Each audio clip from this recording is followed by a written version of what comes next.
He worked in a think tank in the US, and he wrote a really good analysis of counterinsurgency in wars, in particular in Afghanistan, because by this point, the strategy we were following was counterinsurgency. We were fighting an insurgency. So in The Graveyard of Empires, Seth Jones ran an analysis of the success of counterinsurgencies. And I remember reading this during my third tour, just going to my fourth tour of Afghanistan. And I was thinking, what are we going to do here?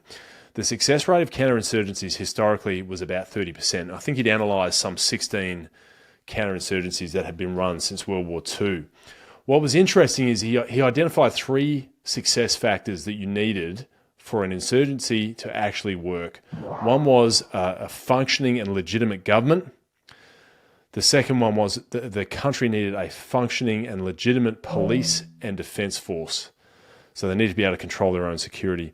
And the final one was they needed to be able to control their borders and prevent an insurgency sanctuary from occurring. Now, the problem we faced in Afghanistan is we had 0 out of 3 of those things. The government wasn't considered legitimate and it couldn't reach out into the provinces. It's not like that. It's quite a troubled country. Secondly, the police force and the defense forces were not functioning. Anyone who was there and trained those defense forces will be able to tell you exactly that. They were a non-functional unit. They could fight in some cases. I trained some pretty high-level Afghan fighters at one point, but as a fighting force, they were not ready to go.